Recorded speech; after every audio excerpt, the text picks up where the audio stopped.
ശ്രീകല സുഗാദിയയുടെ 6ാമത് പുസ്തകവും ഓർമ്മക്കുറിപ്പുമായ അബാബിൽ പ്രകാശനം ചെയ്തു. തുറവൂർ പാട്ടുകുളങ്ങരയിലുള്ള ഓഫീസിൽ വെച്ച് നടന്ന ചടങ്ങിൽ കേരള നിയമസഭാ ഡെപ്യൂട്ടി സ്പീക്കർ ഷാനിമോൾ ഉസ്മാൻ പ്രകാശന കർമ്മം നിർവഹിച്ചു. ഞാൻ ഓർക്കുകയാണ്, എനിക്ക് തോന്നുന്നു ഈ വർഷത്തില് ഞാൻ കുറെ അധികം പുസ്തകങ്ങൾ പ്രകാശനം ചെയ്തിട്ടുണ്ട്. അതിൽ തന്നെ ഈ സെപ്റ്റംബർ മാസം ഓഗസ്റ്റ് അല്ല ജൂലൈ മാസത്തിൽ 3 പുസ്തകങ്ങൾ തിരുവനന്തപുരത്ത് പ്രസ് ക്ലബ്ബിൽ വെച്ച് പ്രകാശനം ചെയ്തിട്ടുണ്ട്. അപ്പം അതിനകത്ത് നമ്മുടെ ബാബു കുഴിമറ്റത്തിൻ്റെ പോലെയുള്ള എഴുത്തുകാരുടെ 1000 പേജുള്ള പുസ്തകവും അതുപോലെ ഗീതാ നസീറിൻ്റെ പുസ്തകമൊക്കെ അതിനകത്ത് ഒരു ഭാഗമായിട്ട് വരികയാണ്. ഞാൻ അതൊക്കെ നേരത്തെ തന്നെ മുഴുവൻ വായിച്ചില്ലെങ്കിലും 1000 പേജുള്ള ബുക്കിൻ്റെ 400 പേജെങ്കിലും വായിക്കാൻ ഈ തിരക്കിനിടയിൽ ഞാൻ ഓടി സമയം കണ്ടെത്തുകയും ചെയ്തു. ഇപ്പം ഞാനിവിടെ ഇരുന്നിട്ട് സത്യത്തിൽ എനിക്ക് ഉമേഷനും കൂടെയായിട്ട് കുറച്ച് കാര്യങ്ങൾ, ഓഫീസിലെ കാര്യങ്ങൾ സംസാരിക്കണമായിരുന്നെങ്കിലും ഞാൻ ഈ ശ്രീകല സുഗാദിയ എഴുതിയ അബാബി പുസ്തകത്തിലെ ഒരു 4-5 കുറിപ്പുകളിലൂടെ ഞാൻ കടന്നുപോയി. ട്യൂഷൻ ടീച്ചർ അതിലൊന്നാണ്. അതുപോലെ തന്നെ സ്വപ്ന സഞ്ചാരികൾ, അതോടൊപ്പം തന്നെ മാറ്റങ്ങൾ, വീട്ടാക്കടം, സർക്കസ് ഒക്കെ ഞാനിപ്പോൾ ഉള്ള നേരത്തെ വായിച്ചു. എനിക്കൊരു കാര്യം മനസ്സിലായി, ഇദ്ദേഹത്തിൻ്റെ എഴുത്ത് വായനാസുഖമുള്ളതാണ്.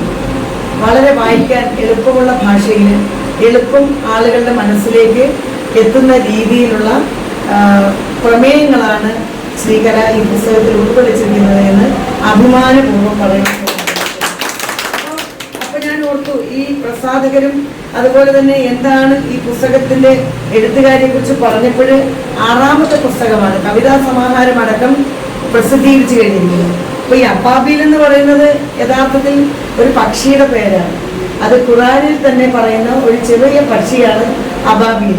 വളരെ കഠിനാധ്വാനം ചെയ്യുന്ന, ഏറ്റെടുക്കുന്ന ഉത്തരവാദിത്വം നിർവഹിച്ചു തീർക്കുക എന്നുള്ള ലക്ഷ്യബോധത്തോടു കൂടി പറക്കുന്ന ചെറിയ, നമുക്ക് വേണമെങ്കിൽ ഒരു കുരുവി എന്ന് പറയാൻ പറ്റുന്നത് പോലെയുള്ള ഒരു ചെറിയ പക്ഷിയാണ് അബാബിൽ. അപ്പോൾ ഇതിനകത്ത് എഴുത്തുകാരി ഉദ്ദേശിച്ചിരിക്കുന്നത് അവർക്ക് പറയാനുള്ള കാര്യങ്ങൾ ഏത് വിധേനയും അത് വായനക്കാരുടെ കയ്യിലേക്ക്, മനസ്സിലേക്ക് എത്തിക്കുക എന്നുള്ളതാണ്. ഞാൻ മുക്തകണ്ഠം ഞാൻ ശ്രീകലയെ ഈ അവസരത്തിൽ പ്രശംസിക്കാനാണ്. തീർച്ചയായും നമുക്ക് തോന്നുന്ന കാര്യങ്ങൾ എഴുതണം. ഈ എഴുത്തിനൊരു പ്രത്യേകതയുണ്ട്. എഴുതുന്ന കാലഘട്ടത്തിലേക്കാൾ അതിൻ്റെ പ്രാധാന്യം എന്നുള്ളത് വായിക്കുന്ന കാലഘട്ടത്തിലാണ്. തകഴിച്ചേട്ടൻ്റെ പുസ്തകമൊക്കെ വായിക്കുന്നത്, ഞാൻ ഒരു വായിക്കാൻ ശ്രമിക്കുന്ന ഒരാളാണ്. വലിയ വായനക്കാരിയാണെന്ന് അവകാശപ്പെടുന്നില്ലെങ്കിൽ എന്ത് തിരക്കുണ്ടെങ്കിലും ഞാൻ ആനുകാലികമായി പ്രസിദ്ധീകരിക്കപ്പെടുന്ന നോവലുകളും അതുപോലെയുള്ള പുസ്തകങ്ങളും ഒക്കെ വായിക്കുന്ന ഒരാളാണ്. അപ്പം ഞാൻ ഓർക്കും, സത്യത്തിൽ നമ്മുടെ കേരളമൊക്കെ കണ്ടിട്ടുള്ള ഏറ്റവും വലിയ വിപ്ലവകാരി തകഴിച്ചേട്ടനെന്ന് എനിക്ക് തോന്നാറുണ്ട്. തോട്ടി എന്ന് പറയുന്ന പുസ്തകത്തിനകത്തൊക്കെ എഴുതിയിരിക്കുന്ന അവിടെയുമൊക്കെ അല്ലേ എന്ത് വലിയ വിപ്ലവമാണ്, ടോയ്ലറ്റ് വിപ്ലവം എന്നൊക്കെ പറയുന്നത് നമ്മുടെ നാട്ടിൽ ഉണ്ടാകുന്നതിന് മുമ്പ് തകഴിച്ചേട്ടൻ അവരുടെ പ്രയാസങ്ങളെ കുറിച്ചൊക്കെ എഴുതിയിരിക്കുന്ന ഒരു വിപ്ലവകാരിയായിരുന്നു അദ്ദേഹം. അപ്പം അങ്ങനെ എഴുതിയ കാലഘട്ടം, അദ്ദേഹം എഴുതിയത് എന്നായിരിക്കും 10-50 വർഷത്തിന് മുമ്പ് എഴുതിയെങ്കിൽ ഇന്നും വായിക്കുമ്പോഴാണ് അതിൻ്റെ പ്രസക്തി. അപ്പോൾ ശ്രീകല എഴുതിയ പുസ്തകങ്ങളുടെയും പ്രസക്തി എന്ന് പറയുന്നത് അത് ഇന്ന് തന്നെ ആയിരിക്കണമെന്നില്ല. അതിൻ്റെ പ്രസക്തി എന്ന് പറയുന്നത് നാളെയാണ്. എനിക്കൊരു കുഞ്ഞു കിടക്കുന്ന പോലെ പുസ്തകത്തിന്റെ ഒരു പിറകു കാണുന്നു. ടി.എച്ച്. സലാം അധ്യക്ഷത വഹിച്ച ചടങ്ങിൽ ചേർത്തല നഗരസഭ 18ാം ward councillor Archana R Pillai സ്വാഗതം ആശംസിച്ചു.